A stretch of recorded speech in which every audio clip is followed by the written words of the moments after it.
की जय। हरे राम हरे राम राम राम हरे हरे, हरे राम राम राम हरे हरे, हरे कृष्णा हरे कृष्णा कृष्ण कृष्ण हरे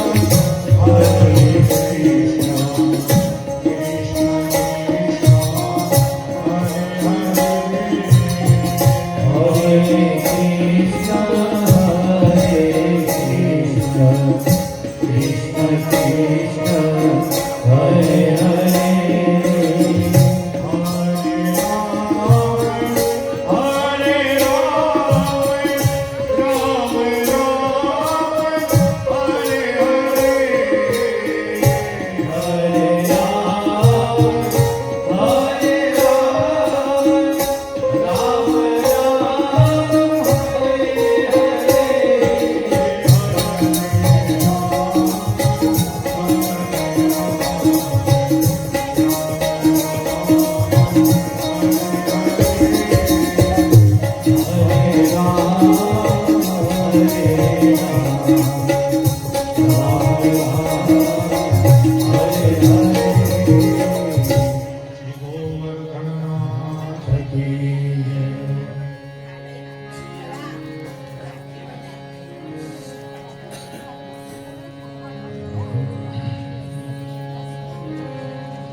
સરસ મજાની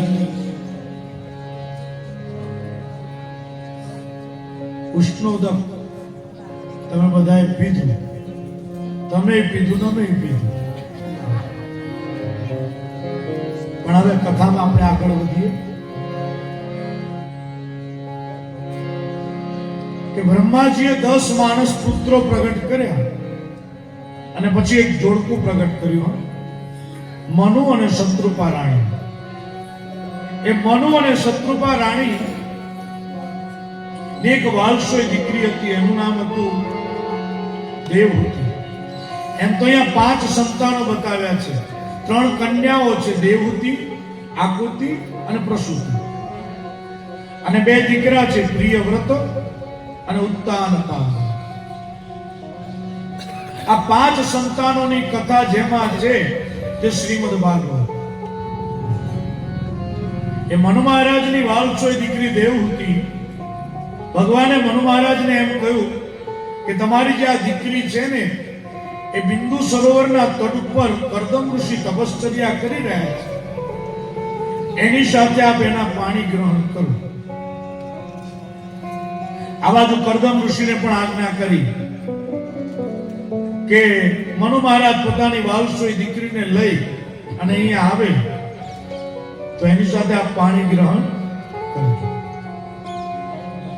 મનુ અને શત્રુપા રાણી પોતાની વાલસોઈ દીકરીને લઈ બિંદુ સરોવરના તટ ઉપર આવ્યા છે. કરદમ ઋષિએ 3 આસન પાથર્યા છે. એક આસન ઉપર મનુ મહારાજ બેઠા, બીજા આસન ઉપર એ શત્રુપા રાણી બેઠા, પણ જે ત્રીજું આસન છે ને એના ઉપર દેવહૂતિજી બેઠા નહીં. કારણ શું? તો કે દેવહૂતિજીએ જ્યારે કરદમ ઋષિને જોયા ને પછી નક્કી કરી દીધું કે જો હું પરણીશ તો અમને જ પરણીશ, અને મનથી પતિ માની લીધેલા. અને દેવહૂતિજી વિચાર કરે કે પતિએ આસન પાત્રું છે ને, માટે પતિની સેવા આપણાથી લેવાય નહીં. આજે તો આપણે જોઈએ છે કે બેન આગલા રૂમમાં ટીવી જોતા હોય અને પતિદેવ રસોડામાં ગયા હોય તો પછી બેન બૂમ પાડે, લો તમે જરા રસોડામાં ગયા છો ને તો જરા મારા માટે પાણી ભરતા આવજો. નહીં, સ્વપ્નની અંદર પણ પતિની સેવા ન હોય. પછી તો કરદમ ઋષિએ જાતે કહ્યું કે દેવી આપ બિરાજમાન થાઓ, છતાં પણ દેવહૂતિજી એના પર બિરાજમાન ન થયા. કરદમ ઋષિ આજ્ઞા કરીને એટલે પોતાનો દક્ષિણ કરકમલ એ આસન ઉપર પધરાવ્યો. કરદમ અને દેવહૂતિના લગ્ન થયા. કરદમ અને દેવહૂતિ પવિત્ર દાંપત્ય જીવન ગાળી રહ્યા છે. અને ત્યારે કરદમ ઋષિએ કામદૂત વિમાન ઉત્પન્ન કર્યું. આ દેવહૂતિજી છે કેવા? તો કે સુખને યાદ કરતા નથી અને દુઃખની ફરિયાદ કરતા નથી. ગર્ભના આસન ઉપર સુવાનું, ફળ પુષ્પનો આહાર કરવાનો, ઠંડા જળથી સ્નાન કરવાનું, છતાં પણ દુઃખને ફરિયાદ ન કરે અને સુખને યાદ ન કરે. અને ત્યારે પ્રિયાનું પ્રિય કરવા માટે કરદમ ઋષિએ કામદૂત વિમાન બનાવ્યું. આ કામદૂત વિમાન છે કેવું? તો કે અંદર સરસ મજાનો જળાશય છે, સુંદર મજાનો બાગ છે, સરસ મજાની વનરાજી છે. અને એ વિમાનની અંદર 100 વર્ષ સુધી કરદમ અને દેવહૂતિ વિચર્યા. ફરે ત્યારે એમને ત્યાં 9 કન્યાઓ થઈ. 9 કન્યાઓ થઈ એટલે કરદમ ઋષિ એવું કહે છે કે દેવી હવે મને રજા આપો. બોલે આ 9 કન્યાઓ જે થઈ છે એના ઠેકાણા તો પાડો. આપણે ત્યાં એવું કહેવાય છે કે જેને કન્યા થઈ એક કોઈ વાંધો નહીં, જેને કન્યા થઈ 2 કોઈ વાંધો નહીં, જેને કન્યા થઈ 3 કોઈ વાંધો નહીં, પણ જેને કન્યા થઈ 4 તેના વાગ્યા 12. આ તો 9 કન્યાઓ હતી. અહીંયા કથા છે કે સ્વયં બ્રહ્માજી 9 ઋષિ કુમારોને લઈને આવ્યા અને 9 કન્યાઓ સાથે એ ઋષિ કુમારોના લગ્ન કરાવ્યા. કલા નામની કન્યા મરીચિ ઋષિને આપ્યા, અંશુયા નામની કન્યા અત્રિ ઋષિને આપ્યા, શ્રદ્ધા નામની કન્યા અંગિરા ઋષિને આપ્યા, હવીરપુ નામની કન્યા પુલસ્ય ઋષિને આપ્યા, ગતિ નામની કન્યા પુલહ ઋષિને આપ્યા, ક્રિયા નામની કન્યા કર્તુ ઋષિને આપ્યા, ખ્યાતિ નામની કન્યા ભૃગુ ઋષિને આપ્યા, અરુંધતી નામની કન્યા વશિષ્ઠ ઋષિને આપ્યા અને શાંતા નામની જે કન્યા હતી તે અથર્વા મુનિને આપ્યા. હવે 9 કન્યાઓ સાસરે ગઈ. વળી બાજુ કરદમ ઋષિએ કહ્યું કે દેવી હવે મને રજા આપો. બોલે આ 9 કન્યાઓ સાસરે ગઈ છે, પછી આશ્રમની અંદર મને એકલા કેવી રીતના ગમે? એક પુત્રનો જન્મ થાય ને પછી આપજો. અને અહીંયા તો કાર્તક મહિનો છે, શુક્લ પક્ષ છે, પંચમી તિથિ છે અને કરદમ અને દેવહૂતિની સન્મુખ સ્વયં ભગવાન અવતાર લઈને પ્રગટ થયા. બોલે શ્રી કપિલ ભગવાન કી જય. કપિલ ભગવાનનું પ્રાગટ્ય થયું. જો અમારા નટવરલાલ શાસ્ત્રીજી આપણા ઉદ્ધત પરિવારના બહુ સારા વિદ્વાન, એ એવું કહેતા કે ભગવાન અવતાર ક્યાં લે છે? તો કે જ્યાં પતિ પત્ની બંને જણા એક હોય ને ત્યાં ભગવાન અવતાર લે છે. પછી તો કરદમ ઋષિ ગૃહ ત્યાગ કર્યો અને કપિલ ભગવાનમાં દેવહૂતિને સરસ મજાનું જ્ઞાન આપે છે. કેવું જ્ઞાન આપ્યું? જો આ ભારત વર્ષનો મહિમા છે કે એક પુત્ર પોતાની માને જ્ઞાન આપે છે. આપણે પહેલા દિવસે જોઈ ગયા કે ગોકર્ણ મહારાજે પોતાના પિતા આત્મદેવ બ્રાહ્મણને જ્ઞાન આપ્યું. આ ભારતનો મહિમા છે. અને જ્ઞાન આપતા બોલ્યા છે સૈવ સાધુ સુકૃતો મોક્ષ દ્વારમ અપાવૃતમ. હે માં, મોક્ષનો જો કોઈ દરવાજો હોય ને તો એ સાધુનો સંગ છે. જો સાધુનો સંગ કરવામાં આવે ને તો 3 વસ્તુ મળે છે. એક તો શ્રદ્ધા મળે, બીજું ભક્તિ મળે અને ત્રીજું ભગવાનની પ્રાપ્તિ થાય. એટલે માણસે સાધુનો સંગ કરવાનો. અહીંયા તો સાધુના લક્ષણ બતાવ્યા છે. તિતિક્ષવાહ કારુણિકાહ સુહૃદમ સર્વદેહિનાં અજાત શત્રવ શાંતા સાધવ સાધુભૂષણ. તિતિક્ષવાહ જે સહનશીલ હોય ને તે સાધુ છે. આપણા કાયાવરોહણના કૃપાલુજી મહારાજ, એ કૃપાલુજી મહારાજ શિશોદરાથી નાવમાં બેસી અને શિનોર જતા હતા. એમાં નાવની અંદર સ્કૂલના બધા વિદ્યાર્થીઓ પણ હતા. એમાં એક વિદ્યાર્થીએ કૃપાલુજી મહારાજના માથા ઉપર જરા ટપલો માર્યો, બીજા છોકરાએ જરા વધારે જોરથી માર્યો, ત્રીજા છોકરાએ એથી વધારે જોરથી માર્યો. પછી તો શિનોર આવ્યું એટલે બધા વિદ્યાર્થીઓ ઉતર્યા અને કૃપાલુજી મહારાજ જયારે ઉતરવા જાય છે ત્યારે પેલા નાવિકે કહ્યું કે મહારાજ, તમે કાંઈ બોલ્યા હોત ને તો આ છોકરાઓને ખબર પાડી દે. અને ત્યારે કૃપાલુજી મહારાજ જે બોલ્યા છે ને એ મારે ને તમારે યાદ રાખવા જેવું છે. કૃપાલુજી મહારાજે કહ્યું કે આ છોકરાઓની છે ને તે ટપલા મારવાની ઉંમર હતી અને મારી ટપલા સહન કરવાની ઉંમર હતી. જે સહનશીલ હોય એને સાધુ કહેવાય.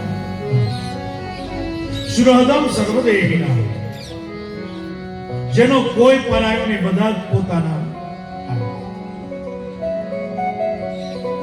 અને કરુણાવંત હોય ને એને સાધુ કહેવાય. નારેશ્વરમાં એક ચોરે શાંતિની કુંજમાંથી ચોરી કરી, પછી ચોર પકડાયો. ચોર જેવો પકડાયો ને એટલે બાપજીની સન્મુખ લાવીને ઉભો કરી દીધો એને. બાપજી શું બોલે? બાપજી એમ કહ્યું કે એને મારશો નહીં, એની પાસે ઘરે જવાનું ભાડું નહીં હોય, એને ભાડું આપો. આ કરુણાવંત હોય ને એને સાધુ કહેવાય. મહારાષ્ટ્રની બહુ જાણીતી એવી કથા કે નામદેવ મહારાજ ભોજન લેવા માટે બેઠા હતા. એમાં એક કૂતરું આવ્યું અને રોટલીની ચોળ ઉપાડી અને ભાગ્યું. ત્યારે નામદેવ મહારાજ એની પાછળ દોડ્યા. શું લઈને દોડ્યા હશે? આપણે જો કૂતરું લઈ જાય રોટલી તો આપણે શું લઈને દોડીએ? લાકડી લઈને. આપણે એટલે હું નહીં. નામદેવ મહારાજ ઘીની રોટી લઈને દોડ્યા અને કહ્યું, હે વિઠ્ઠલ, ઉભો રે, ઉભો રે, ઉભો રે. હું ઘી ચોપડા વગર રોટલી નથી જમતો, તો તું કેવી રીતના જમે? એટલે ઘી લગા. સુહૃદમ સર્વદેહિના, એનું કોઈ પરાયું નહીં, બધા જ પોતાના. અને જેની સાધક વૃત્તિ હોય ને તેને સાધુ કહેવાય. જેનું જીવન સામું હોય એનું નામ સાધુ. જેનું જીવન સાદું હોય એનું નામ સાધુ. અને સાધુના જીવનમાં છે ને 3 પ્રકારની સરળતા હોય. એક તો વાણીની સરળતા હોય, વેશની સરળતા હોય, અને ત્રીજું વ્યવહારની સરળતા હોય. આ 3 પ્રકારની જેનામાં સરળતા હોય ને, ભલે ને પેન્ટ શર્ટ પહેરતો એ સાધુ છે. પછી લખ્યું છે, મય્યનન્યેન ભાવેન ભક્તિં કુર્વન્તિ ગુણા. કાલે આપણે એક ભક્તિ જોઈ ગયા હતા, તીવ્ર ભક્તિ. અને અહીંયા શબ્દ છે દ્રઢ ભક્તિ. જો દ્રઢ ભક્તિ એટલે શું? આપણે ત્યાં પુષ્ટિ સંપ્રદાયના આશ્રયનું પદ છે. હું આપણે ગઈશ ને એટલે તમે બધા જ ગાશો. દ્રઢહીન ચરણ કેરો ભરોસો, દ્રઢહીન ચરણ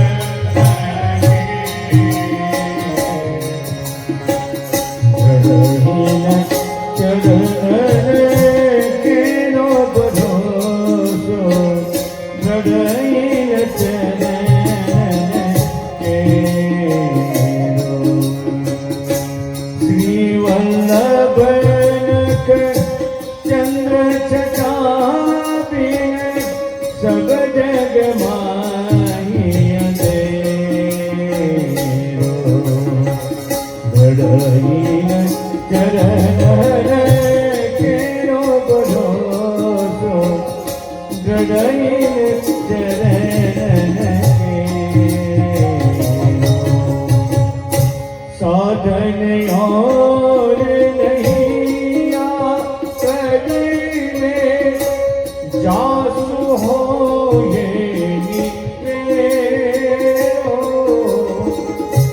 સૂર્ય કહા કહે ધીમી જયા જયા સૂર્ય કહા કહે ધીમી જયા જયા बिना मोले को तेरो भरोसो गड़ाई गड़ाई गड़ाई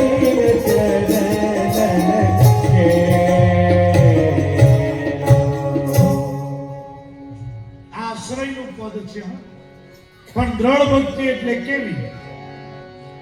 તો કે સૂરદાસ છે ને તે આઠે સમાના દર્શન કરવા માટે જાય. બન્યું એવું કે કોઈ માણસે સૂરદાસને એવું પૂછ્યું કે તમે આંખે તો દેખી શકતા છો ને, તો પછી ભગવાનના દર્શન કરવા માટે કેમ આવ્યા? અને ત્યારે સૂરદાસે કહ્યું કે ભલા માણસ, તને એટલું જ ખબર છે કે હું આંખથી ભગવાનને જોઈ શકતો નથી, પણ ભગવાનની દ્રષ્ટિ તો મારા ઉપર પડે છે ને. આ જે ભરોસો છે ને એ દ્રઢ ભરોસો. એક સ્ટીમર ની અંદર છે ને બધા પંડિતો જતા હતા. પછી સ્ટીમર મધુદરીએ આવ્યું એટલે સ્ટીમર ડૂબવા મળ્યું. અને ત્યારે એક નાની સરખી દીકરી નૃત્ય કરી રહી છે. એ નૃત્ય કરતી હતી ને એટલે પંડિતોને થયું કે હવે થોડાક કલાકોમાં સ્ટીમર ડૂબી જવાનું છે. અને આ દીકરી નૃત્ય કરે છે એટલે દીકરીની પાસમાં જઈને પૂછે છે કે હવે કલાકોમાં આપણું સ્ટીમર ડૂબી જશે, આપણે બધા મરી જઈશું, અને તું નૃત્ય કરે છે? એટલે દીકરીએ કહ્યું કે આ સ્ટીમરનો જે ચાલક છે એ ચાલક મારો બાપ છે, અને મને મારા બાપ ઉપર ભરોસો છે કે મારો બાપ મને ડૂબવા દેશે નહીં. આ જે ભરોસો આવે ને એનું નામ દ્રઢ ભક્તિ છે. આપણને આપણા ઠાકોરજી ઉપર ભરોસો કે મારા જીવનમાં કઈ ખોટું થાય નહીં. પછી તો અષ્ટાંગ યોગ બતાવ્યો છે. યમ નિયમ, આસન, પ્રાણાયામ, પ્રત્યાહાર, ધારણા, ધ્યાન, સમાધિ. આજે બધી 8 પગથિયા જે બતાવ્યા છે ને એમાં બધાની ચર્ચા નહીં કરું, પણ સંક્ષિપ્તમાં તમને કહી દઉં કે યમમાં 10 વસ્તુ છે. અહિંસા, સત્ય, અસ્તેય, દયા, બ્રહ્મચર્ય, આર્જવ, ક્ષમા, ધુતિ અને મિતાહાર. હું બધાની ચર્ચા નહીં કરું, પણ અહીંયા શબ્દ છે મિતાહાર. જો મિતાહાર એટલે શું? તો કે માપનો આહાર લેવો, એનું નામ મિતાહાર. પણ તમને એવું થાય કે માપનું લેવાનું એટલે કેટલું લેવાનું?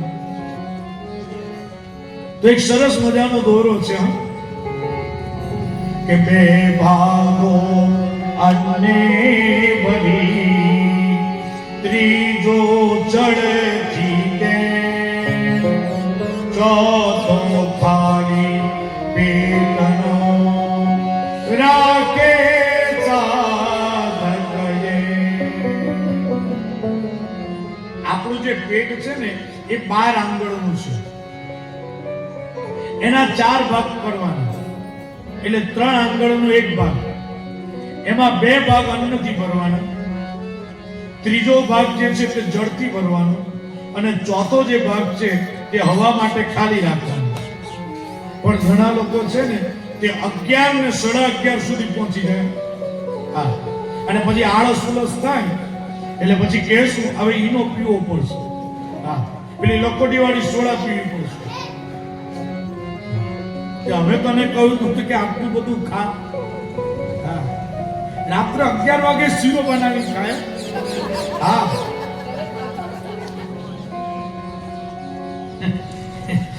એક દાદા છે ને માદા પડ્યા, બહુ ખાધું હશે, માદા પડ્યા, એટલા બધા ગુલાબજાંબુ ખાધા, તે માદા પડ્યા એટલે છોકરાએ ડોક્ટરને બોલાવ્યો. ડોક્ટરે બધું તપાસ્યું ને પછી કહ્યું કે જો દાદાને આ ગોળી છે ને તો તમે આપી દેજો, અને એ ગોળી લેશે એટલે એમને બધું રોગ મટી જશે. એટલે છોકરાએ કહ્યું કે દાદા આ એક ગોળી ખાવાની છે. એટલે દાદા તરત જ બોલ્યા કે ગોળી ખાવાની જો જગ્યા હોત તો હું ગુલાબજાંબુ ના ખાત. એટલું બધું ખાય નહીં, માપનું ખાય. આ અમારી જોડે કથામાં છે ને 4 પ્રકારના લોકો હોય. રાજુભાઈ કેવા 4 પ્રકારના? એક ગાવા વાળા હોય, પછી એક બજાવવા વાળા હોય, પછી એક ખાવા વાળા હોય.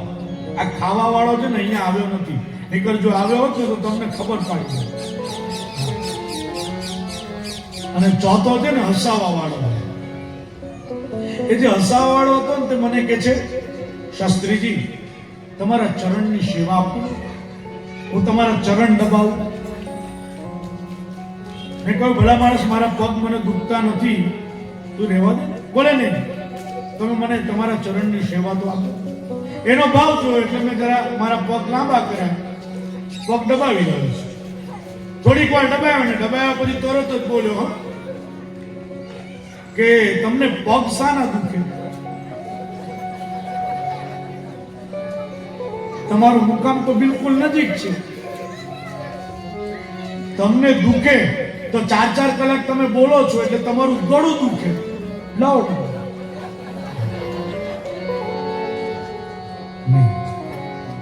વિનોબા ભાવે બહુ સરસ કહ્યું છે, જેને કર્મયોગ કરવો છે ને એને અલ્પાહાર ભોજન લેવું, પછી જેને યોગ કરવો છે એને મિતાહાર ભોજન લેવું, અને જેને શરીર શુદ્ધ કરવું છે એને નિરાહાર લેવાનો, આહાર લેવાનો નહીં.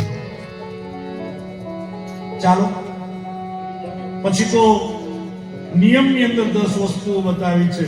આસન કેવું લેવું એ બતાવ્યું છે.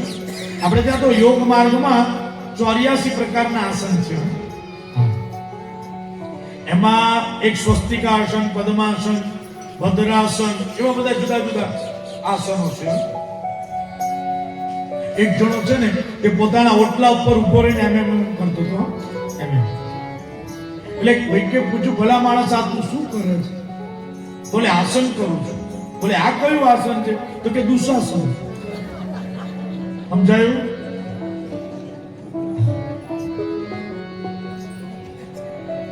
પણ જો એક લૌકિક રીતના જોવા જઈએ ને તો જમીન ઉપર બેસીને જપ કરો ને ડાયરેક્ટ તો દુઃખ આવે. લાકડાના પાટલા ઉપર સીધા બેસીને જપ કરો તો દુર્ભાગ્ય આવે. વાંસના આસન ઉપર બેસો તો દરિદ્રતા આવે. પથ્થર ઉપર સીધા બેસી જાઓ તો રોગ આવે. ઘાસ ઉપર બેસવાથી યશ હાનિ થાય. તો હવે આપણને એવું થાય કે તો પછી આસન કેવું લેવું? તો આપણે ત્યાં અમૃત ઉપનિષદ છે, અને ઉપનિષદમાં બતાવ્યું છે કે આસન કેવું લેવું. ગમ્યાર્થં કંબલં ચૈવ શ્રેષ્ઠં ચ રક્તકંબલં. તમારે કામના સિદ્ધ કરવી હોય ને તો ઊનનું આસન લેવું, અને તેમાંય શ્રેષ્ઠ છે ને તે લાલ રંગનું છે. પછી એમાં પીળો અને સફેદ રંગ મંજૂર છે, પણ ઘણાના આસન તો એવા હોય કે એને નીચવીને જો તમે એનું પાણી પી જાઓ ને તો તમારો અસાધ્ય રોગ મટી જાય. એટલા મેલા, એટલું ગંદુ. આસન શુદ્ધ હોવું જોઈએ. થોડા દિવસ થાય ને પછી આસનને ધુઓ, ચોખ્ખું જોઈએ. પછી જ્ઞાન સિદ્ધિ જોઈતી હોય તો મૃગચર્મ ઉપર બેસો, મોક્ષ જોઈતો હોય તો વ્યાઘ્રચર્મ ઉપર બેસો, અને મંત્ર સિદ્ધ કરવો હોય તો દર્ભના આસન ઉપર બેસો. અહીંયા બતાવ્યું છે. પછી ચોથું છે પ્રાણાયામ. પ્રાણાયામનો અર્થ થાય છે કે એક મંત્રથી શ્વાસ ચડાવવાનો, 4 મંત્રથી શ્વાસને રોકવાનો, અને 2 મંત્રથી શ્વાસ છોડી દેવાનો. આવું કરો તો તમારું એક પ્રાણાયામ કહેવાય. એવું 84 સુધી જવાનું.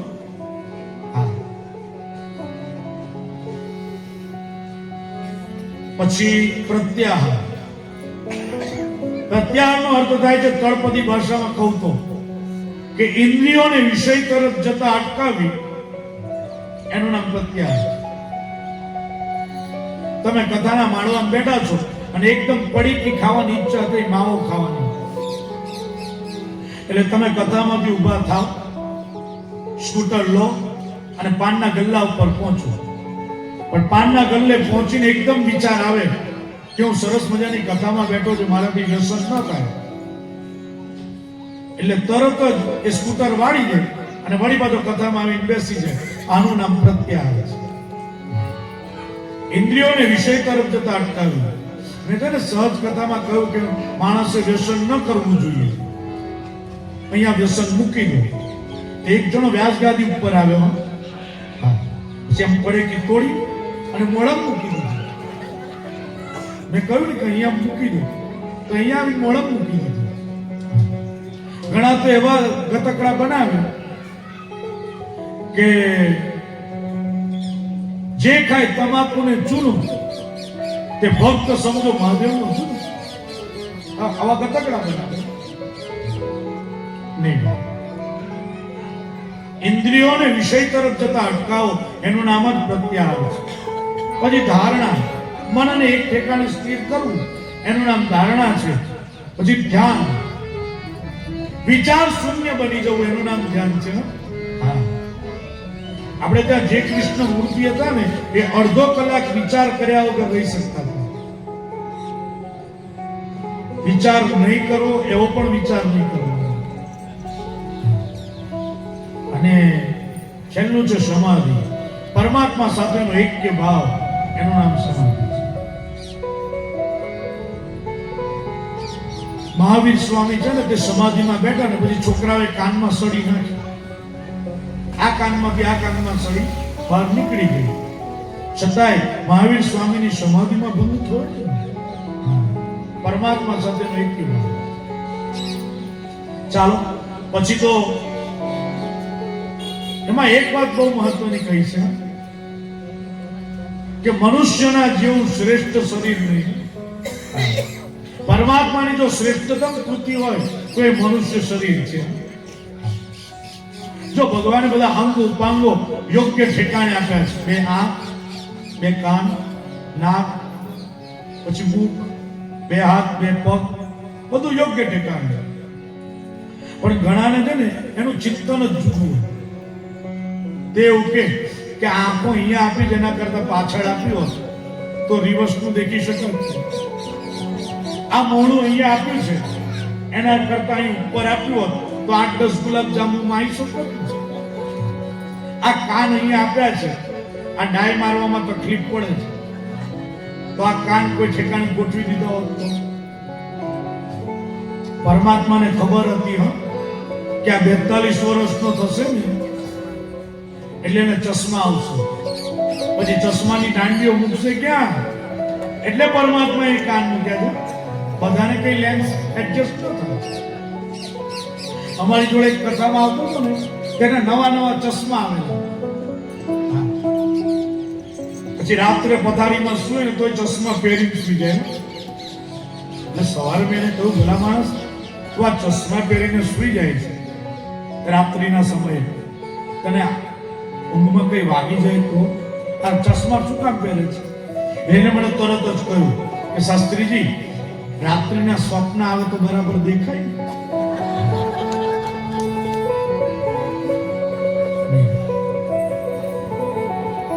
ભગવાને બધા અંગો ઉપાંગો યોગ્ય ઠેકાણે મૂક્યા છે.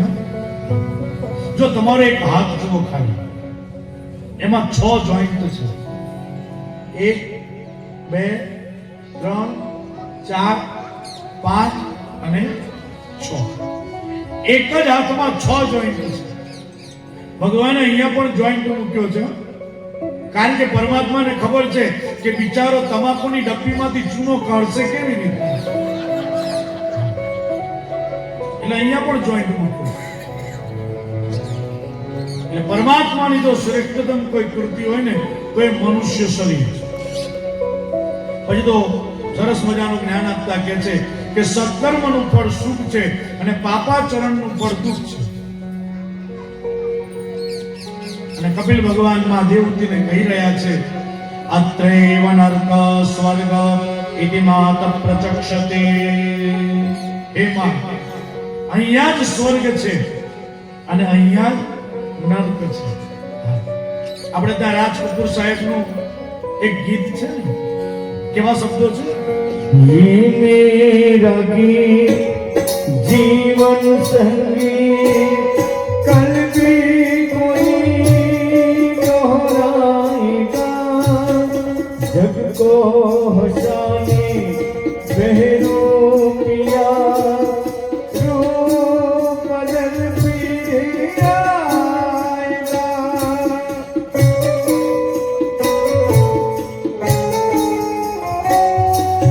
स्वर्ग यहाँ नरक यहाँ, किसके सिवा जाना कहाँ. जी चाहे जब हमको आवाज दो, हम हैं वहीं, हम थे जहाँ, अपने यहीं दोनों जहाँ, के सिवा जाना कहाँ. જો આ રાજ કપૂર સાહેબના ફિલ્મનું ગીત છે, પણ એમાં ભાગવતજીનો સિદ્ધાંત મૂક્યો છે કે અત્રૈવ નર્ક સ્વર્ગ ઇતિ માત પ્રચક્ષતે. એમાં અહીંયા જ સ્વર્ગ છે અને અહીંયા જ નર્ક છે. જો સ્વર્ગ એટલે શું? તો કે સમજણથી જીવતા આવડી જાય ને એનું નામ સ્વર્ગ છે, અને સમજણ વિનાનું જીવવું એનું નામ નર્ક છે. એકવાર છે ને સોય અને કાતર બંને જણા એક જ દિવસે ગુજરી ગયા. પછી ભગવાનના દરબારમાં પહોંચ્યા એટલે ભગવાને સોયને એવું કહ્યું કે તારે સ્વર્ગમાં જવાનું છે, અને કાતરને કહ્યું કે તારે નર્કમાં જવાનું છે. એટલે કાતરે સોયને તરત જ પૂછ્યું કે મારી કિંમત 25 રૂપિયા અને તારી કિંમત 25 એક જ રૂપિયામાં મળે, તારું મૂલ્ય તો ઓછું છે, છતાંય તને સ્વર્ગ મળ્યું ને મને નર્ક મળ્યું. એનું કારણ શું? એટલે ભગવાન તરત જ બોલ્યા. ભગવાને કહ્યું કે જો કાતર તે કાપવાનું કામ કર્યું છે એટલે તને નર્ક મળ્યું છે, અને સોયને કહ્યું કે તે સાધવાનું કામ કર્યું છે એટલે તને સ્વર્ગ મળ્યું છે. આ વાત સાંભળ્યા પછી તમારે જીવનમાં લેવા જેવું હોય તો આટલું જ છે કે લોકોનું કાપવાનું કામ કરશો તો નર્ક મળશે, અને જોડવાનું કામ કરશો તો સ્વર્ગ મળશે. ચાલો પછી તો દેવહૂતિ માને જ્યારે કપિલ ભગવાન જ્ઞાન આપી રહ્યા છે ને, ત્યારે માત્ર પુત્ર ન દેખાયા, સ્વયં પરમાત્માના દર્શન થયા, અને દેવહૂતિ માનું શરીર શાંત થયું. અને ત્યારે એ જે સ્થાન છે એ બિંદુ સરોવરનો તટ અને સિદ્ધ પદ, એટલે એનું નામ પડ્યું સિદ્ધપુર. એ સિદ્ધપુરની અંદર તમે જઈને માતૃ શ્રાદ્ધ કરો, અને માતૃ ગયા કહેવામાં આવે છે. એટલે એ માતૃ ગયાની અંદર જો સમય મળે તો એકાદ વાર જવું જોઈએ અને માની શ્રદ્ધાથી ક્રિયા કરવી જોઈએ. ચાલો પછી તો ચતુર્થ સ્કંદની કથા છે. ઓમ નમો ભગવતે વાસુદેવાય મનોસ્તુ સહરૂપાય તિસ્ર કન્યા જગન્નિરે આપતિર્દેવહોતિષ્ઠ પ્રસૂતિરિતિ વિશ્રુતા. ચતુર્થ સ્કંદનું નામ છે વિસર્ગ લીલા. ભગવાનનો વામ પર કમળ છે. અને ચતુર્થ સ્કંદના આરંભમાં મનુ મહારાજની બીજી દીકરી આકુતિની કથા છે. એ આકુતિના લગ્ન રુચિ ઋષિ સાથે થયા હતા, પુત્રિકા ધર્મ પ્રમાણે કે જે પહેલું સંતાન જન્મે ને તે આપી દેવાનું, અને 12 સંતાનો થયા. તોષ, પ્રતોષ, સંતોષ, ભદ્ર, શાંતિ, ઈડસ્પતિ, ઇદમ, કવિ, વિભુમ, સ્વહન, સુદેવ અને રોચન. આવા 12 સંતાનો થયા. પછી વિદુરજીએ જિજ્ઞાસા કરી કે ગુરુદેવ, મને એ બતાવો કે અત્રિ અને અનસૂયાને ત્યાં વિશ્વની 3 મહાશક્તિ બ્રહ્મા, વિષ્ણુ અને મહેશ એ 6 માસના બાળક બની ગયા. એ કથા મને સંભળાવો. અને ત્યારે કહ્યું કે જો અત્રિ નામના ઋષિ હતા, હિમાલયના વૃક્ષચલ પર્વત ઉપર તપશ્ચર્યા કરતા હતા. શિયાળામાં ઠંડી પડે, ઉનાળામાં ગરમી પડે, ચોમાસામાં વરસાદ પડે, છતાં પણ તપનો ભંગ થયો નહીં. અને જ્યારે તપનો ભંગ થયો નહીં ને ત્યારે 3 દેવતાઓ પ્રગટ થયા. એટલે અત્રિ મહારાજે કહ્યું કે હું ધ્યાન તો એકલું ધરતો હતો, તમે 3 કોણ છો? એટલે દેવતા બોલી ઉઠ્યા કે સિંહાસન પર ભોપજે રણમાયો તે પ્રિયતમય રણવાસમાં એક જની સંગે. રાજા હોય ને એ સિંહાસન ઉપર બેસે ત્યારે રાજા કહેવાય. એ જ રાજા યુદ્ધ કરવા માટે જાય ત્યારે યુદ્ધ કહેવાય. અને એ જ રાજા જ્યારે રાણીને મળવા માટે જાય ત્યારે પ્રિયતમ કહેવાય. ઘણા દેવતાઓ કહેવા મળ્યા કે હું સૃષ્ટિનું સર્જન કરું એટલે મારું નામ બ્રહ્મા છે, આ પાલન કરે માટે એમનું નામ વિષ્ણુ છે, અને આ સંહાર કરે માટે એમનું નામ શંકર છે. પરમગુરુ વરદાન માંગો. અને ત્યારે અત્રિ મહારાજે માંગ્યું કે મને સત્ય પ્રકાશ સમજાય. સત્ય પ્રકાશનો અર્થ એટલો થાય કે મને પરમાત્માની પ્રાપ્તિ થાય. પછી તો અત્રિ ને અનસૂયા એ પવિત્રમાં નર્મદાના તટ ઉપર અનસૂયા ક્ષેત્રમાં આવે છે, જ્યાં નર્મદા અને એરંડી નદીનો સંગમ છે. ભારત વર્ષનો એક પણ ઋષિ એવો નહીં હોય કે જેને નર્મદાના કિનારે તપ ન કર્યું હોય. આપણે ત્યાં નર્મદાજીનો બહુ મહિમા છે. ભગવાન શંકર કૈલાસ પર્વત ઉપર બેઠા હતા અને ભગવાનના પ્રશ્વેદ બિંદુમાંથી એક કન્યા પ્રગટ થઈ. પ્રગટ તો થઈ, વળી પાછી અદૃશ્ય થઈ ગઈ. વળી પાછી પ્રગટ થાય, વળી પાછી અદૃશ્ય થઈ જાય. અને ભગવાન શિવના ચિત્તને આનંદ આપ્યો. ત્યારે ભગવાન શંકરે એમ કહ્યું કે તે મારા ચિત્તને આનંદ આપ્યો છે ને, માટે તારું નામ હું નર્મદા પાડું. નર્મ એટલે આનંદ અને દા એટલે આપના. જો નર્મદાનું એક નામ છે અમરકંટક વાસી, અમરકંટક ગામમાંથી નીકળ્યા. બીજું નામ છે મેકલ કન્યા, મેકલ પર્વત ઉપરથી નીકળ્યા એટલે નામ પડ્યું મેકલ કન્યા. પછી રેવા એક એવું નામ છે. રેવા નામ કેવી રીતના પડ્યું?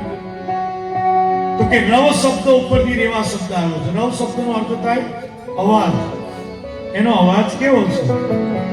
તો કે હર હર ઓ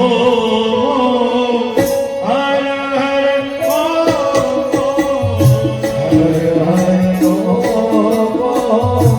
હર હર ઓ હર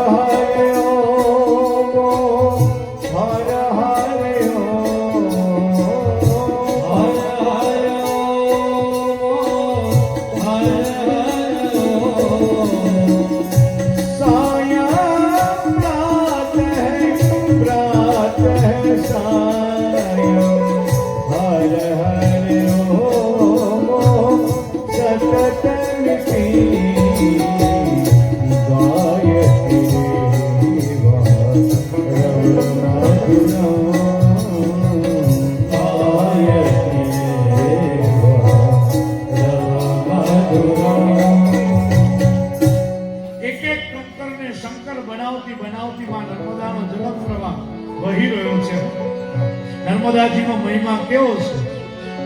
આખા વિશ્વને જેને આયુષ્ય પૂરું પાડ્યું એ માર્કંડ ઋષિ માં નર્મદાની પરિક્રમા કરતા હતા. પણ કોઈ દિવસ નર્મદાજીમાં સ્નાન ન કર્યું.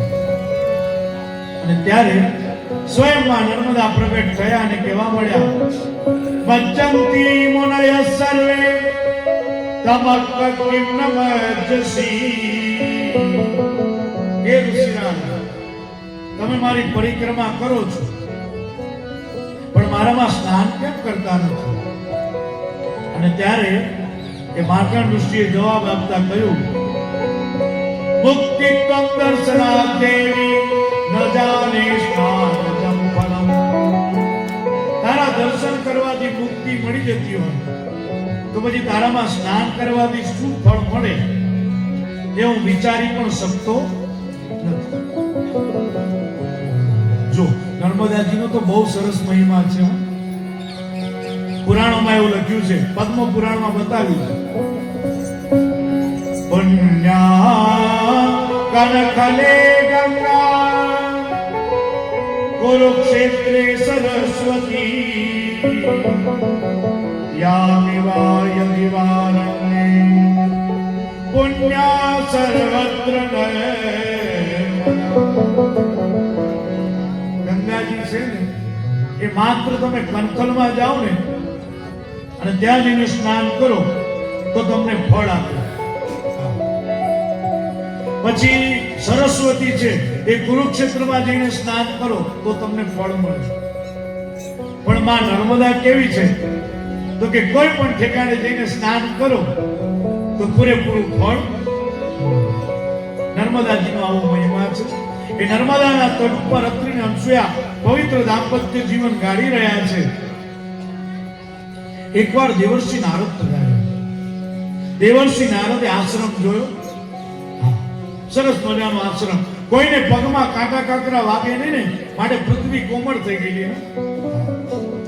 એ આશ્રમમાં ફરી અને સીધા દેવર્ષિ નારદ બ્રહ્મલોકમાં પહોંચ્યા. જ્યાં બ્રહ્મલોકમાં પહોંચ્યા ને બ્રહ્માણીએ સ્વાગત કર્યું. કહ્યું કે નારદજી આપ ક્યાંથી આવો છો? બોલે હું પૃથ્વી લોકમાંથી આવું છું. અત્રિ અને અનસૂયા પવિત્ર દાંપત્ય જીવન ગાળે છે. માં શું વાત કરું, એમના આશ્રમની અંદર એક પણ વૃક્ષ એવું નથી કે જેના ઉપર ફળ પુષ્પ ન લાગ્યું હોય. પૃથ્વી પણ કોમળ બની ગઈ છે. બોલે અમારા કરતાંય મહાન છે. અરે માતા, તમારી વાત રહેવા દો, ઉમા રમાનો પણ કોઈ હિસાબ નથી. આમ કહી ત્યાંથી નીકળીને વૈકુંઠમાં પહોંચ્યા. લક્ષ્મીજીએ સ્વાગત કર્યું. લક્ષ્મીજીએ પૂછ્યું કે નારદજી ક્યાંથી આવો છો? બોલે પૃથ્વી લોકમાંથી આવું છું. અત્રિ અને અનસૂયાનું પવિત્ર દાંપત્ય જીવન અતિથિ અભ્યાગતોની સેવા કરે છે. એમની શું વાત કરું માં?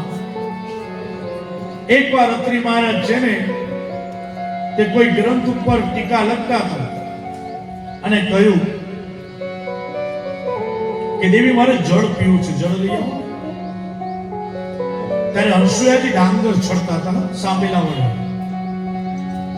અનસૂયાજી જળ લેવા માટે ગયા. જળ અત્રિ મહારાજને આપ્યું. જળ પીધું અને ગ્લાસ મૂકી આવ્યા. ત્યાં સુધી સાંભેલું અંતર રહ્યું. આ આંગળી તમે ઘેર જઈને કરતા નહીં. નહીંતર જો સાંભેલું પડ્યું તો લોકો અમને ઠપકો આપશે કે કેવી કથા કરી. આ તો સતી સ્ત્રીની કથા છે. હે માં, એની સજી ઉપર તો સત્તા છે પણ નિર્જીવ ઉપર એની સત્તા છે. ત્યાંથી આગળ ગયા અને રુદ્રલોકમાં પહોંચ્યા. રુદ્રાણી માએ સ્વાગત કર્યું. જ્યારે રુદ્રાણી માએ સ્વાગત કર્યું ને, નારદજીને પૂછ્યું કે નારદજી આપ ક્યાંથી આવે? બોલે હું પૃથ્વી લોકમાંથી આવું છું. અત્રિ અનસૂયા પવિત્ર દાંપત્ય જીવન ગાળે છે. અને અનસૂયાજીનો કેવો મહિમા છે કે એમની જે ભૂમિ છે આશ્રમની એ નિર્વેર ભૂમિ છે કે બકરમાળે મત્સ્યને બકરો અને માછલી વેરી છે પણ એમના આશ્રમમાં સાથે ખેલી રહ્યા છે. ગાય અને સિંહ વેરી છે પણ એમના આશ્રમમાં સાથે ખેલી રહ્યા છે. નિર્વેર ભૂમિ છે. આમ કઈ દેવર્ષિ નારદ તો વિદાય થયા. ત્રણેય દેવીઓ એક ઠેકાણે ભેગા થયા. ત્રણેય દેવતાઓ જે આવ્યા ને, ત્રણેય દેવીઓના મુખ ઉદાસ જોયા. આપણે ત્યાં પણ એવું જ બને. પુરુષ સવારે ઓફિસ જતો હોય ને ત્યારે પત્ની પાકીટ આપે, પેન આપે, પછી એમ કે બાય બાય. પણ આજે ઘેર આવે તો બેનનું મોડું ચડેલું હોય.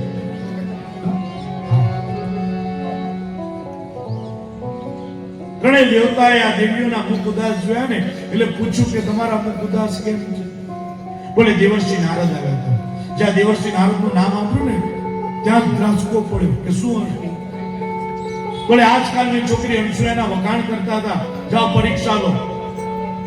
એટલે ત્રણેય દેવતા બોલી ઉઠ્યા, અનસૂયાએ જિંદગી કાઢી ભક્તિમાં. અનસૂયાએ આખી જિંદગી ભક્તિમાં કાઢી છે, એની પરીક્ષા ન લેવાની. જુઓ, સતી સ્ત્રી હોય, બ્રાહ્મણ હોય, ઝેર હોય, અગ્નિ હોય, એની પરીક્ષા ન થાય. બ્રાહ્મણને પૂછાય નહીં તને કેટલું આવડે છે. હા, ઝેરની પરીક્ષા ન થાય. ત્રણેય દેવતાઓ બોધ આપી રહ્યા છે, છતાં પણ ત્રણેય દેવીઓ હટે ભરાયા છે. આપણે ત્યાં 4 પ્રકારની હટ છે. એક રાજહટ, બીજી બાળ હટ, ત્રીજી યોગી હટ અને ચોથી સ્ત્રી હટ. આ સ્ત્રીઓની હટ છે ને બહુ ભયંકર હોય. હા, નવરાત્રી આવતી હોય ને પછી પેલા બેન એવું કહે કે મને એક સરસ મજાની ચણિયા ચોળી લઈ આપો, અને જો પેલો ચણિયા ચોળી ન લઈ આપે તો એની નવરાત્રી તો બગડે, પણ વધારે જો કઈ થાય તો દિવાળી બગડે.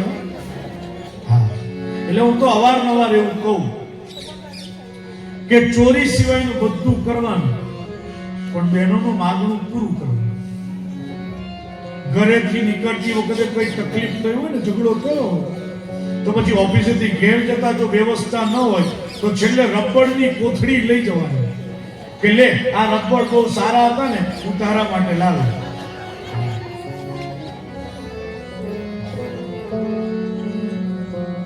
પણ ત્રણેય દેવીઓ અહીંયા હટે ભરાઈ છે.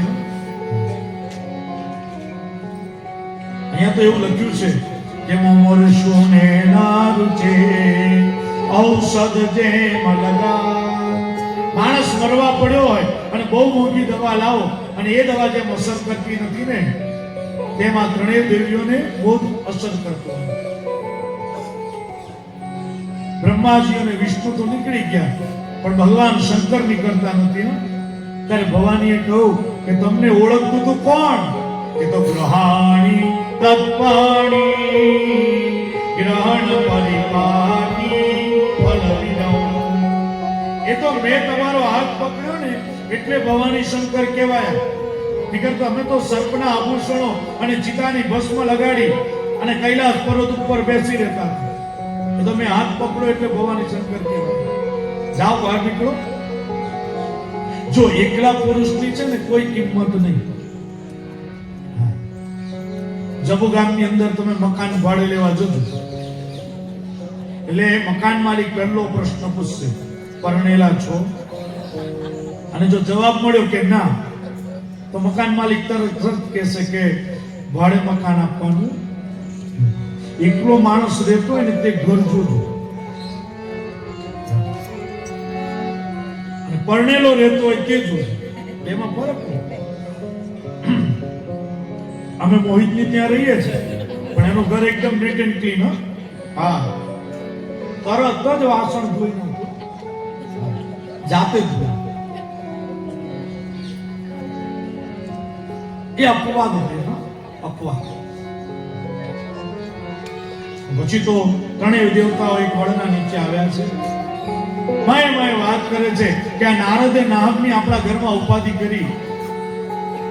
ત્રણેય દેવતાઓએ સાધુનો વેશ લીધો, અત્રિ અનસૂયાના આશ્રમ પર આવ્યા અને બોલી ઉઠ્યા, ભવદે ભિક્ષાંદેહી. અનસૂયાજી ફળ લઈને આવ્યા. અને ત્યારે ત્રણેય દેવતાઓ બોલી ઉઠ્યા, બહુદિનના ઉપવાસીમાં આજ સમાધિતા.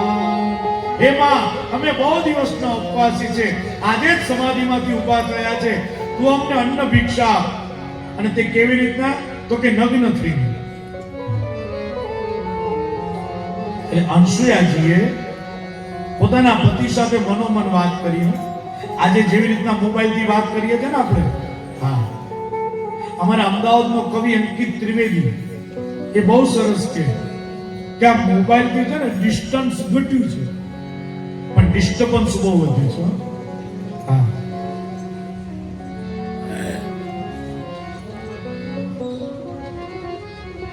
માણસ છે ને તે શાંતિથી જમી જ નથી શકતો. ફોન જ જ્યાં જુઓ ત્યાં હાથમાં ફોન હોય, જમવા બેઠો હોય ત્યાં પણ ફોન રાખે.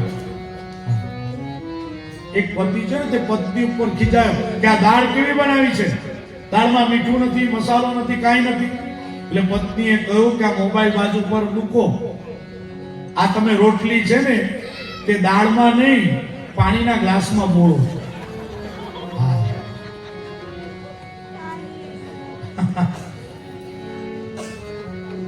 પણ આજે જેવી રીતના મોબાઈલ થી વાત થાય ને એવી રીતના અનસુયાજી અત્રી મહારાજ સાથે મનોમન વાત કરી અને કહ્યું કે નગ્ન થઈને ભિક્ષા માંગે છે. ત્યારે અત્રી મહારાજ બોલ્યા કે માં ગણીને આવ્યા છે ને તો લાગણીથી ભિક્ષા પીરશે. અને અનસુયાજી જ્યાં અન્ન ભિક્ષા લઈને આવે, લઈ અન્ન આવે ત્યાં થયા બાળ ત્રિદેવ. વિશ્વની 3 મહાશક્તિ 6 માસના બાળક બની ગયા. હવે આશ્રમની અંદર તો પારણું હતું ને, એટલે ઔદુંબરની ડાળી ઉપર વલકલ બાંધ્યું અને ત્રણેવલાલને સુવડાવ્યા. આ બાજુ ત્રણેવ દેવીઓ વિચાર કરે કે આ પરીક્ષા લેવા ગયા છે કે ત્યાં રહેવા ગયા છે. અને આ નારદજી પણ આપણને કહીને ગયા તે પણ દેખાતા નથી. અને ત્યાં તો અવાજ સંભળાયો, અરે નારાયણ નારાયણ નારાયણ નારાયણ જય ગોવિંદ હરે. નારાયણ નારાયણ નારાયણ નારાયણ જય ગોવિંદ હરે. ત્યાં તો દેવર્ષિ નારદ આવ્યા અને ત્રણેય દેવીઓને એવું કહે છે કે તમારા સ્વામીનાથ ક્યાં છે, ચાલો તમને લઈ જાઓ. પણ હું તમને દૂરથી બતાવીશું, તમારી સાથે આશ્રમમાં નહીં આવું. ત્રણેય દેવીઓને લઈ અને નર્મદાના કિનારે આવે છે. દૂરથી આશ્રમ બતાવ્યો. ત્રણેય દેવીઓ આશ્રમમાં પ્રવેશ કરે ને, જેવું વર્ણન નારદજીએ કર્યું હતું ને એવો જ આશ્રમ હતો. અનસુયાજી સામે મળ્યા. અનસુયાજીને પૂછ્યું કે અમારા સ્વામીનાથ ક્યાં છે? બોલે જાઓ કુટિયામાં સુતા છે, ઓળખીને લઈ જાઓ. ત્રણેય દેવીઓ કુટિયામાં ગયા તો જોયું શું? પૂજ્ય રંગવદૂત દાસજીએ મંગળા આરતીમાં લખ્યું છે રાજુ કે ત્રણેય દેવીઓએ જોયું શું? બોલે બ્રહ્મા હરિ હર એક સ્વરૂપે, બ્રહ્મા હરિ હર એક સ્વરૂપે,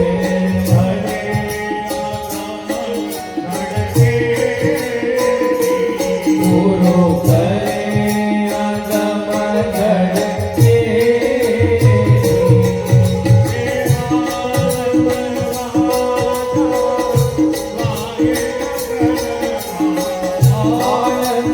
વાજા વાગે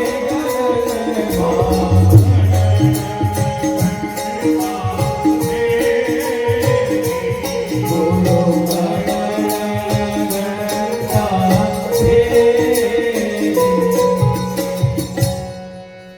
બ્રહ્મા હરિહર એક સ્વરૂપે. ત્રણેય દેવતાઓ એક સ્વરૂપે દેખાઈ રહ્યા છે. બ્રહ્માણીએ વિચાર કર્યો કે હું આ બ્રહ્મા સમજીને ઉઠાવવા જઉં અને કદાચ વિષ્ણુ નીકળે તો મારો પ્રતિવર્તા ધર્મ લજવાય, અને ચાલો કદાચ બ્રહ્મા જ નીકળે તો આવા 6 માસના બાળક સ્વરૂપે ઘેર લઈ જવાનું.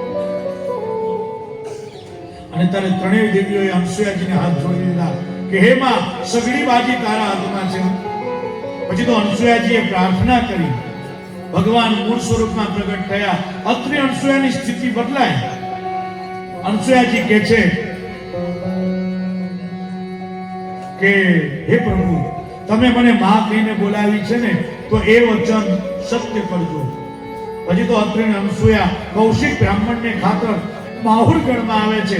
એકવાર અત્રી મહારાજ ધ્યાનમાં બેઠા છે અને એમના લલાટમાંથી એક જ્યોત નીકળી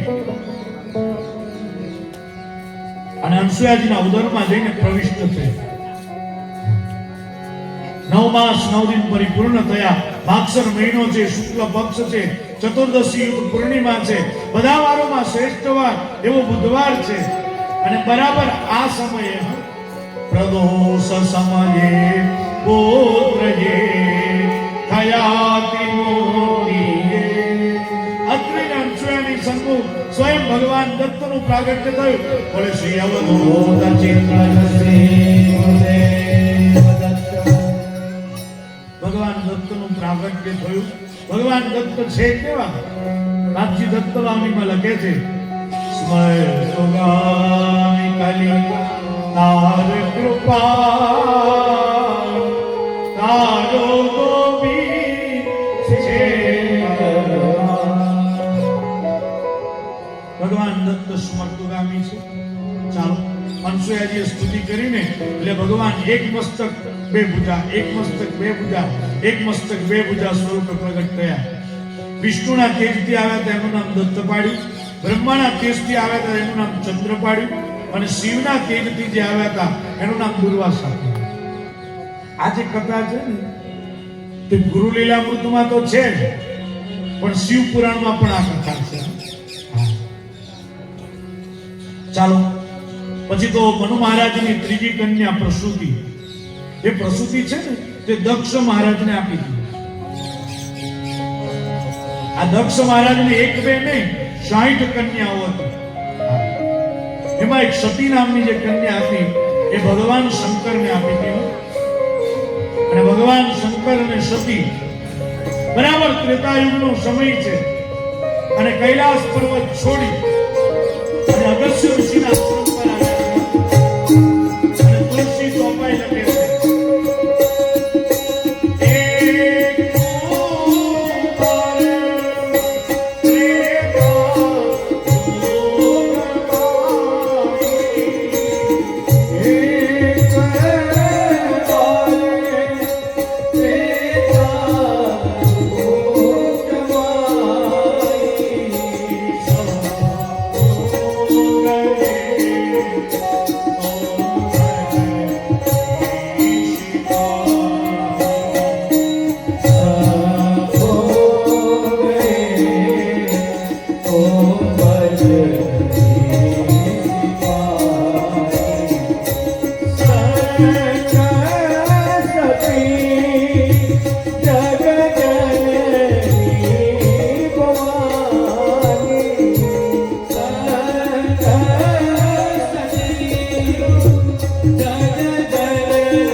સતી કૈલાસ પર્વત છોડી અગસ્ત્ય ઋષિના આશ્રમ પર આવે છે.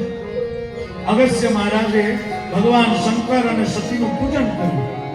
ભગવાન શંકરે કહ્યું કે મારા ઈષ્ટ રામ છે ને, રામની કથા મને સંભળાવો. અને ત્યારે સતીએ તર્ક કર્યો કે આનો જન્મ જ કુંભમાંથી થયો છે, ત્યાં સમુદ્ર જેવી વિશાળ કથા આપણને કેવી રીતના સંભળાવશે? જો યાદ રાખજો, આ સતી છે ને દક્ષ સુતા છે, અને એટલા માટે તર્ક કર્યો છે. બને ત્યાં સુધી છે ને કોઈને માપો નહીં, બને તો પામો. અમારા ભાગવતના બહુ સારા એવા વક્તા ભૂપેન્દ્રભાઈ પંડ્યા એ બહુ સરસ કહેતા કે એક સફરજનમાં કેટલા બી છે ને એ માણસ નક્કી કરી શકે, પણ એક બીથી કેટલા સફરજન થશે એ નક્કી ન થાય. તમે બધા ચરિત્ર જાણો છો એટલે સંક્ષિપ્તમાં તમને કહું કે ભગવાન શિવે કથા સાંભળી, સતીએ કથા ન સાંભળી. રામ ને લક્ષ્મણ એ દંડક વનને પાવન કરતા કરતા સીતાની શોધમાં નીકળ્યા છે. આ બાજુ ભગવાન શંકરે વિચાર કર્યો કે મેં મારા ઈષ્ટની કથા સાંભળી છે ને, મારા ઈષ્ટના મને દર્શન થશે. શિવજીની નજર એ રામજી ઉપર પડી એટલે હાથ જોડીને કહું, જય હો ધર્મેશ્વર પરમેશ્વર જયો જયો. સતીએ કહ્યું કે તમે કોને પ્રણામ કરો છો? બોલે આ જ અજ છે, અક્ષય છે, અવિનાશી છે. બોલે આ જ અજ અક્ષય અવિનાશી હોય તો પછી એને ખબર ન હોય કે એની સ્ત્રી ક્યાં છે? તે શોધવા નીકળે? બોલે નહીં, આ જ અજ અક્ષય અવિનાશી છે, આ જ પરમાત્મા છે. એટલે સતીએ થોડો ફરી પાછો તર્ક કર્યો. એટલે ભગવાન શંકરે કહ્યું કે તો પછી દીવી તમે પરીક્ષા લો.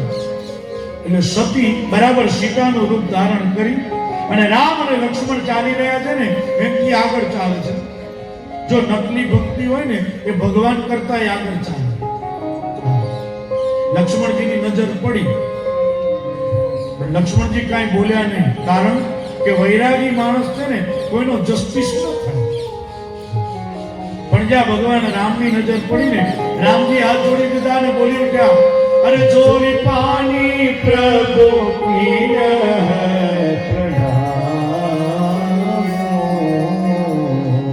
પિતા સમેત મીન નિજ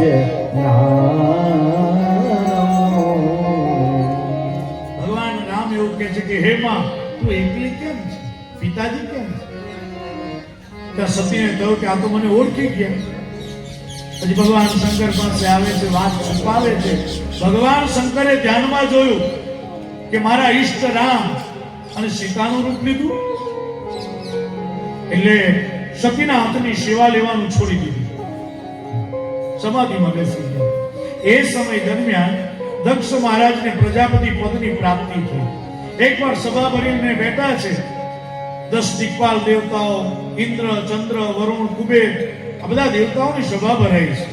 એમાં દક્ષ મહારાજ આવ્યા અને ત્યારે 2 જણ ઊભા ન થયા, બધા જ દેવતાઓ ઊભા થયા. બધા દેવતાઓએ માન આપ્યું, પણ ઈશાનમાં બેઠેલા ભગવાન શંકર અને પોતાના પિતા બ્રહ્માએ માન આપ્યું. ત્યારે દક્ષ મહારાજને થયું કે બ્રહ્મા તો મારા પિતા છે, એટલે ન માન આપે તો ચાલે, પણ આ શંકર મારો જમાય અને જમાઈએ મને માન ન આપ્યું. જો સમાજની અંદર છે ને કેટલાક માન ભૂખ્યા લોકો હોય. હા, અમે તો જોઈએ કે ઘણા લોકો છે ને કે પછી અમારી પાસે આવે પછી એવું કે શાસ્ત્રીજી જરા મને સરસ મજાની શાલ ઓઢાડો, તમારી પાસે ફોટો પડાવો. હા, નહીં બા. અને ત્યારે શંકરનું અપમાન કરવા માટે દક્ષ મહારાજે કનકલ ક્ષેત્રની અંદર સતવાજપે યજ્ઞનું આયોજન કર્યું છે. શંકર અને સતીને નિમંત્રણ નથી, બધા દેવતાઓને નિમંત્રણ છે. બધા દેવતાઓ કરે શું? તો કે એમ તો પહેલા કનકલ આવે, તેની જગ્યાએ કૈલાસ પર્વત ઉપર માટો મારે અને પછી એ કનકલમાં જાય. ત્યાં સતીને કહ્યું કે આ બધા દેવતાઓ જાય છે ક્યાં? ત્યાં ખબર પડી કે પોતાના પિતાને ત્યાં જ યજ્ઞ છે. ભગવાન શંકર પાસે આવી અને સરસ મજાની રજૂઆત કરે. જો બહેનોને કઈ કામ કરાવવું હોય ને તો બહેનો એવી રજૂઆત કરે કે પેલો ઓફિસમાં તો એમ ખીલા જેવો હોય, પણ બહેનો જ્યાં રજૂઆત કરે ને ત્યાં ચામાં બોળેલા પાવ જેવો ઢીલો થઈ જાય. હા, અહીંયા સતીએ રજૂઆત કરી છે, બહુ સરસ. અરે પ્રજાપતસ્તે સસુરસ્ય સાંપ્રતમ. હે સ્વામીનાથ, તમારા સસરાને ત્યાં યજ્ઞ છે, તમારે જવું નથી?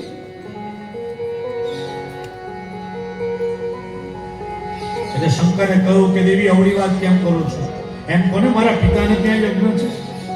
બોલે આ મારા પિતાને ત્યાં યજ્ઞ છે. પછી બન્યું એમ કે સતીએ કહ્યું કે ચાલો આપણે પણ જઈએ ત્યાં.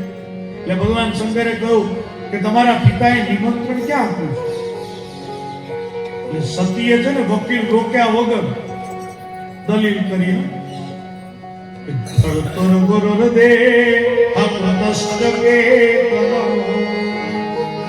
પોતાનો ભાઈ હોય, પિતરાઈ હોય, સ્વજનો હોય, પછી માતા પિતા હોય, પોતાના કાકા હોય, મામા હોય, અને શાસ્ત્રની દ્રષ્ટિથી સાસુ સસરા એ માતા પિતા છે. એટલે એમને ત્યાં આમંત્રણ વગર જઈ શકાય. ભગવાન શંકરે કહ્યું કે દેવી મને ત્યાં આવવામાં યોગ્ય લાગતું નથી, આપને યોગ્ય લાગતું હોય તો આપ જાઓ. એટલે સતીએ પોતાના પિતાને ત્યાં યજ્ઞમાં જવાનું ને એટલે સરસ મજાની પેટી તૈયાર કરી. જેટલા દિવસ રોકાવાનું હતું ને એટલા જોડી કપડા, પછી બધું મેકઅપનો સામાન. અત્યારે આપણો જેવો મેકઅપનો સામાન છે ને એવો એ સમયે પણ હતો. અત્યારે તમે પાવડર લગાડો છો ને, તે વખતે પાવડર હતો પણ એનું નામ જુદું હતું. શું નામ હતું ખબર છે? અંગરા. પછી આપણે લિપસ્ટિક લગાડીએ છીએ ને, એનો લગાડીએ એ લિપસ્ટિક તે સમયે પણ હતી. અત્યારે તો કેમિકલ્સ થી બને છે, પણ તે સમયે ફળોના રસમાંથી બનતી હતી. હા, જો લગ્નની અંદર છે ને ભાઈઓને 2 જોડી કપડા હોય ને તો ચાલે, પણ બહેનોને તો ગણપતિ સ્થાપનાની સાડી જુદી, મંડપ પૂજાની સાડી જુદી, પછી ગ્રહ શાંતિની સાડી જુદી, હસ્તમેળાપ વખતની સાડી જુદી, કન્યા વિદાય વખતની પણ સાડી જુદી. એટલી બધી સાડી લે, પાછું એટલા મેચિંગ બધા અલંકારો, ચંપલ બધું લે.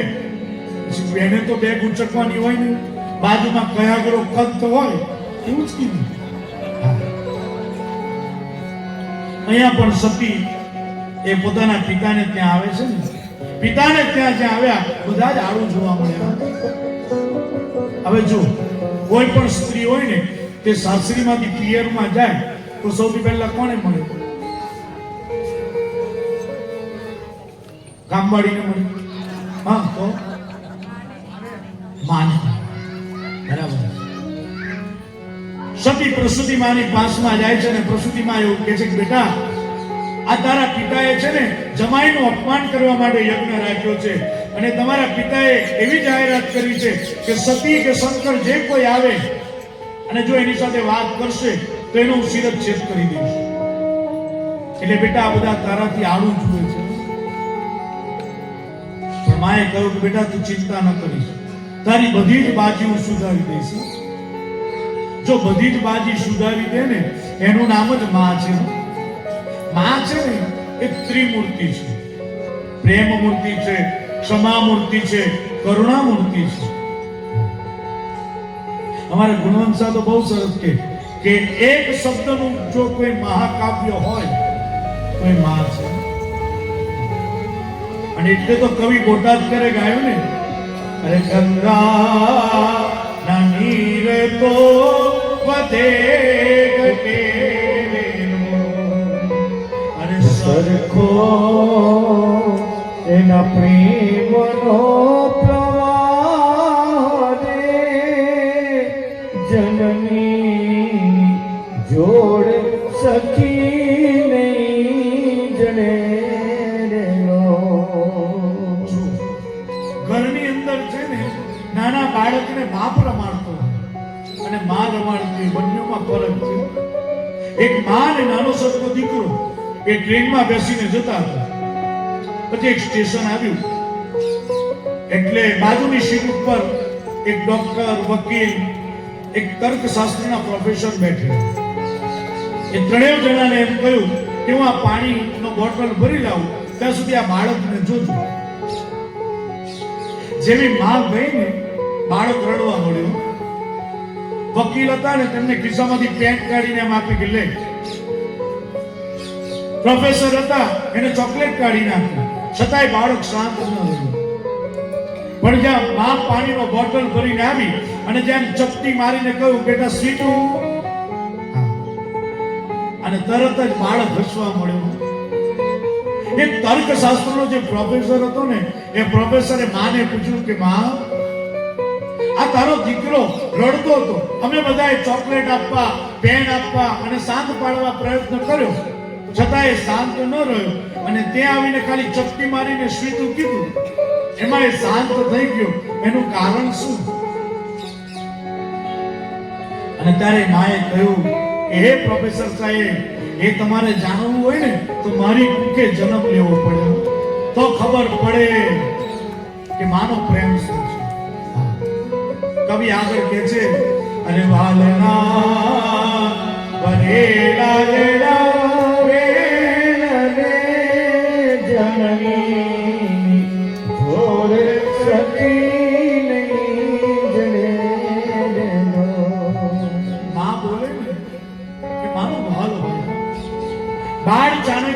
પોતાની માના ખોળામાં ખેલી રહ્યા છે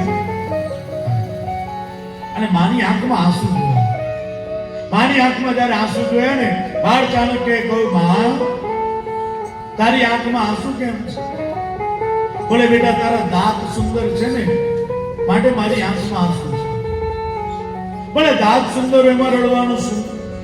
બોલે, નહીં બેટા, જેના દાંત સુંદર હોય ને એ મોટો થઈને રાજા બને. બોલે, માં હું રાજા બનું તો તારે હર્ષિત થવું જોઈએ, તું રડે છે શું કામ? બોલે, નહીં, જેના દાંત સુંદર હોય ને મોટો થઈને રાજા તો બને, પણ રાજા બન્યા પછી માને ભૂલી જાય. પણ ઇતિહાસકારો કથા કરતા કહે છે કે 12 ચાણક્ય ઊભા થયા અને સિરાજ બહાર જઈ પથ્થર લીધો, સુંદર દેખાતા જે દાંત હતા ને એ દાંતને તોડી નાખ્યા અને માની પાસે આવીને કહ્યું કે લે માં, આ સુંદર દેખાતા દાંત, હવે હું રાજા નહીં બનું અને તને નહીં ભૂલું. જો આપણી માં છે ને એ માત્ર મહિલા નહીં પણ મહિમા હોવી જોઈએ આપણા માટે. ચાલો, પછી તો દક્ષ મહારાજ સિંહની બહુ ટીકા નિંદા કરે છે. ત્યારે સતીને એવું લાગ્યું કે હવે આ શરીર છે ને એ શિવ સેવામાં ચાલે નહીં, એટલે યજ્ઞ કુંડ પાસે આવે છે અને અંતિમ ઘડીએ બોલે છે, સતી મરતા હરિશન મરમાગા જન્મ જન્મ શિવ પદ યજ્ઞ કુંડની અંદર શરીર છોડતા કહે છે કે જન્મો જન્મ સુધી મને શિવ પતિ તરીકે મળે. અને જ્યારે યજ્ઞમાં સતીએ શરીર છોડ્યું ને ત્યારે વીરભદ્રાદી ગણો ને ભગવાન શંકરે પોતાની જટામાંથી મુક્ત કર્યા અને વીરભદ્રાદી ગણોએ દક્ષના યજ્ઞનો શૈલ શુંભ સમ વિશાલ, શૈલ શુંભ સમ વિશાલ જટાજૂ ચંદ્રભાલ કંકી ચંદ્રભાલ વિમલકી ગાજે. અરે લોચન તે લાલ લાલ ચંદન કી ગોરી બાલ નમકો કિશોર ગુલાલ પ્રભુજી વરસાદે. મુંડલી કંઠ માલ દિલ હર હર હર પટકદાર રુદ્ર માલ હર દયાલ રાખે. હે બમ બમ બમ ડમરુમાલ, હે બમ ડમરુમાલ નાગ પે આજ શંકર મહારાજ યાર સાજવના છે. ભોલે મહારાજ રાજ તાંડવના. ભગવાન શંકરે પોતાની જટા છોડી વીરભદ્રાદી ગણોને મુક્ત કર્યા અને દક્ષના યજ્ઞનો વિધ્વંસ કર્યો. દક્ષનું મસ્તક કપાયું. ત્યારે કપાયેલા મસ્તકે ભગવાન શિવની સ્તુતિ કરી અને ત્યારે ભગવાન શંકર તો બહુ દયાળુ છે. ભગવાન શંકરે શું કર્યું તો કે બોકડાનું મસ્તક લગાવ્યું. ભગવાન શંકર જેવો દયાળુ દેવ નહીં. જો તમે ભગવાન શંકરનું પરિવાર જોજો કે સ્વયંમાં પાર્વતી એમના પત્ની, પછી કોઈ હાઈચેક કરી શકે નહીં એવો એમનો દીકરો, મહાકાય મહતોમય યાન કરે સૌસે એવા ગણપતિ દાદા એમના દીકરા. પછી નંદી એમનું વાહન. પેટ્રોલ ડીઝલના ભાવ વધ્યા ઘટ્યા કાંઈ ખબર. માતા ઉપર જ ચંદ્રમા એટલે લાઈટો ગઈ કોઈ તકલીફ નહીં. અને જટા ઉપર ગંગાજી એટલે પાણી આવ્યું કે ન આવ્યું એવી પણ કોઈ તકલીફ નહીં. જટા ઉપર જ ગંગાજી છે એટલે આપણે ત્યાં સંત કવિઓ ગાય કે ભગવાન શંકર છે કેવા. બોલે તેરી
बोले तेरी जटा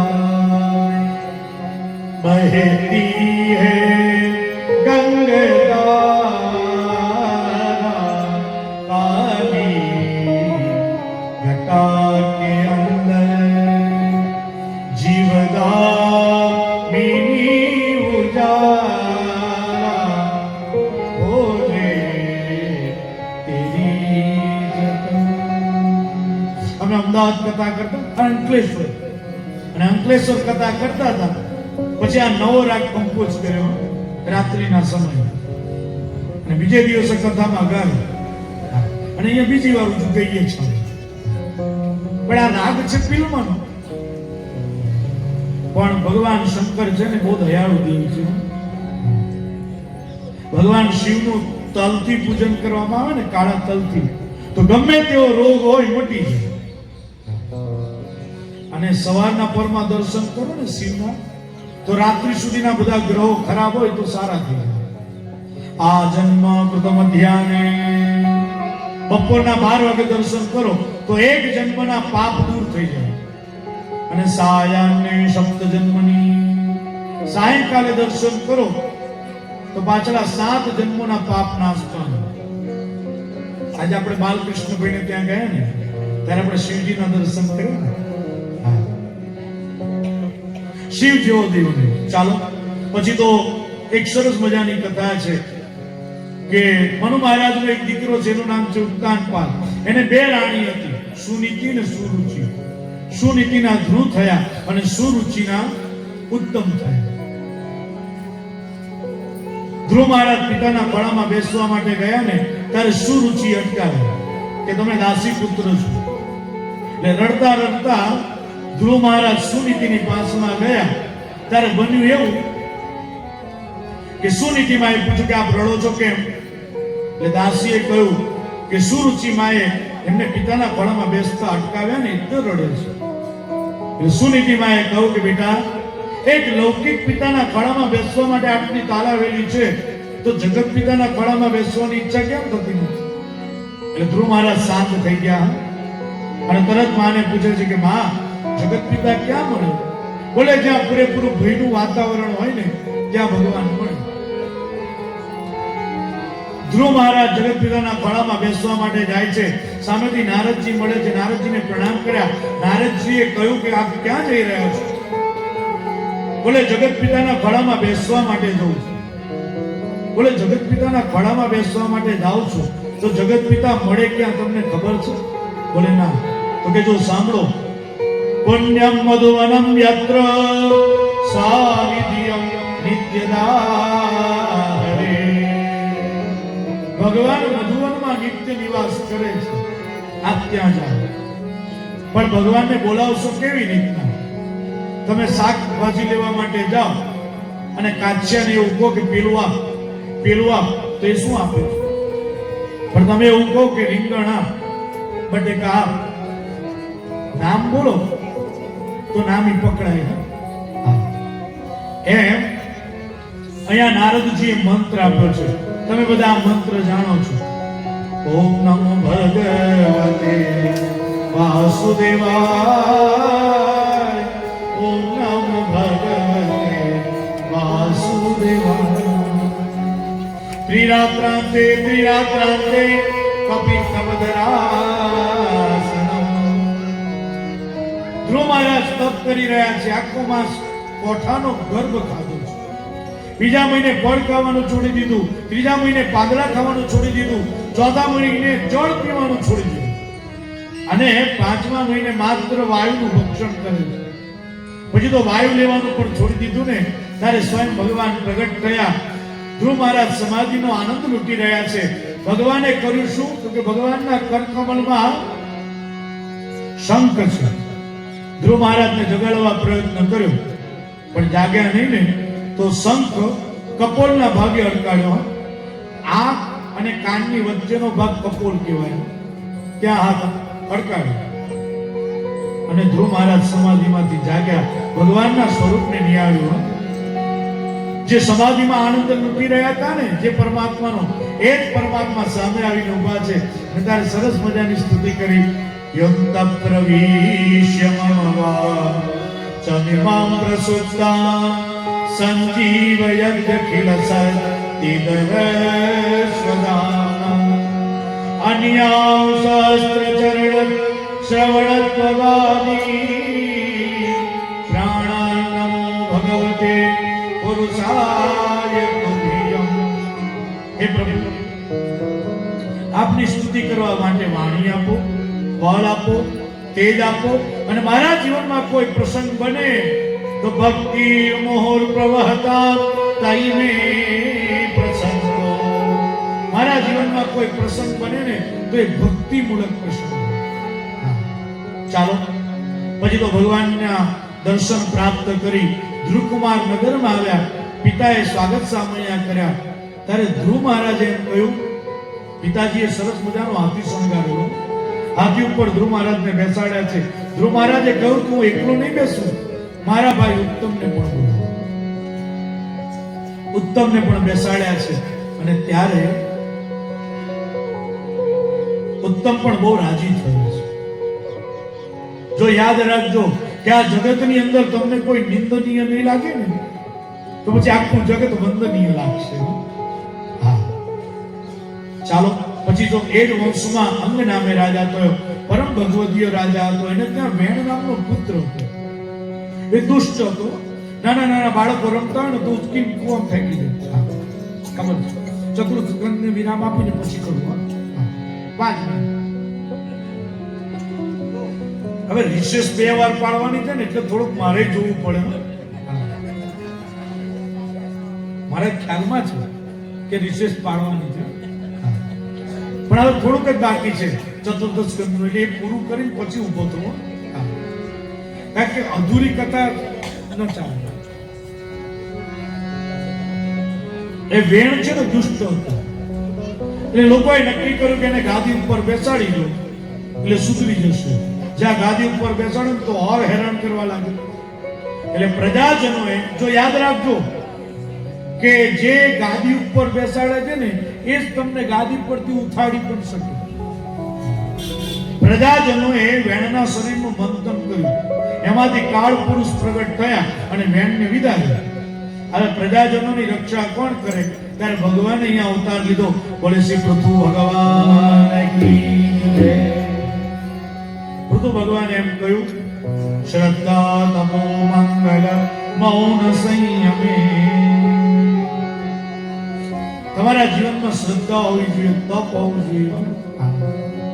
અને શ્રદ્ધા ને તપ હોય ને તો ભગવાનની પ્રાપ્તિ થાય. અહીંયા તો બોલ્યા છે યોગેશ્વરોપાસનયાચ નિત્યમ.